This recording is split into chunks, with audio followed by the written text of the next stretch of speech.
شہر کی دھوپ اب دھیمی ہو رہی تھی۔ رمضان کا چاند دکھ چکا تھا اور اگلے دن پہلا روزہ تھا۔ ایک طرف زویا تھی جس کا گھر کسی محل سے کم نہیں تھا، شاندار شینڈیلیئر، مہنگے قالین اور نوکر چاکر۔ دوسری طرف اس کی بچپن کی سب سے پیاری سہیلی مریم تھی، جو ایک چھوٹے سے کمرے کے مکان میں اپنی بیوہ ماں کے ساتھ رہتی تھی۔ مریم کے گھر میں برکت تو بہت تھی لیکن جیب خالی تھی۔ زویا اپنے بڑے سے کچن میں کھڑی تھی جہاں شیف طرح طرح کے پکوان کی لسٹ بنا رہے تھے، فروٹ چاٹ، دہی بڑے، مٹن سموسا اور ہاں، وہ اسپیشل ترکش ڈیلائٹ بھی ہونی چاہیے، زویا نے اتساہ میں کہا۔ لیکن اچانک اسے مریم کا خیال آیا۔ وہ جانتی تھی کہ مریم کی حالت تھوڑی خراب ہے، پر مریم اتنی خوددار تھی کہ کبھی کسی سے 1 روپیہ تک نہیں مانگی تھی۔ ادھر مریم اپنے پرانے ڈبہ روٹی کے ڈبے کو دیکھ رہی تھی۔ اس میں صرف تھوڑا سا آٹا تھا اور 1 مٹھی کھجور بچی تھی۔ اس نے مسکرا کر اپنی ماں سے کہا، امی، اللہ مالک ہے، پہلا روزہ ہے، سب ہو جائے گا۔ زویا کی شرارت اور پلان۔ زویا کو پتا تھا کہ اگر وہ سیدھے مریم کو پیسے یا راشن دے گی تو مریم برا مان جائے گی۔ اس نے ایک مزیدار پلان بنایا۔ اس نے مریم کو فون کیا، مریم سن، کل میرا پہلا روزہ ہے اور میں نے ایک منت مانگی تھی۔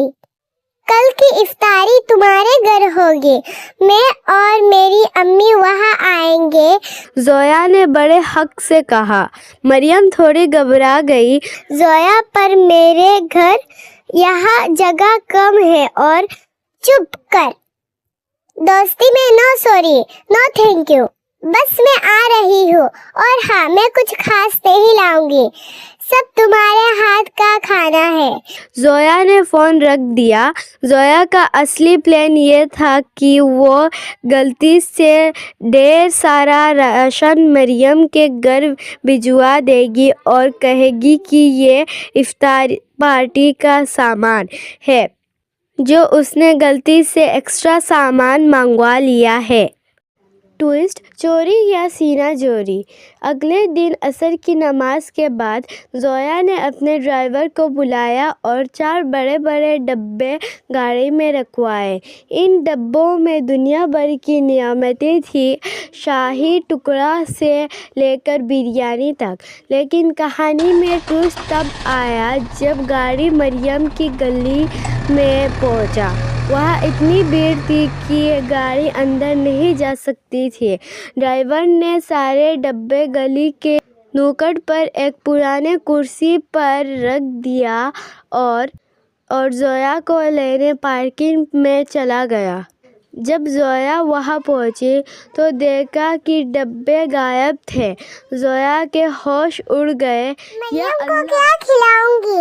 وہ تو بھوکی رہ جائے گی اور میری وجہ سے اس نے کچھ بنایا۔ زویا روتے روتے مریم کے گھر پہنچی۔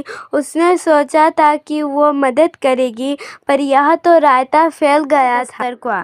جب زویا مریم کے گھر کے اندر داخل ہوئی تو اس کی آنکھیں پھٹی کی پھٹی رہ گئی۔ کمرہ چھوٹا تھا لیکن وہاں خوشبو ایسی تھی کہ بڑے بڑے ہوٹلز فیل ہو جائیں۔ دسترخوان پر ڈھیر سارے پکوان سجے تھے۔ مریم، یہ سب کہاں سے آیا؟ میں نے تو ڈبے کو دیے۔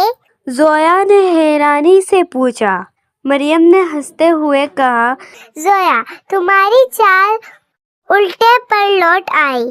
اصل میں جو ڈبے تم نے نوکت پر رکھے تھے وہ ہمارے محلے کے چاچا چرکو نے دیکھ لیے۔ انہیں لگا کہ یہ کوئی چیریٹی ہے جو تم نے وہاں رکھی۔ انہوں نے وہ سارا سامان محلے کے ان بچوں میں بانٹ دیا جو آج روزہ رکھے ہوئے تھے۔ زویا کا چہرہ اتر گیا، لیکن اصلی ٹوئسٹ، دوستی کا رنگ۔ مریم نے زویا کا بیٹایا، زویا، تم نے سوچا کہ تم مجھے سرپرائز دو گے۔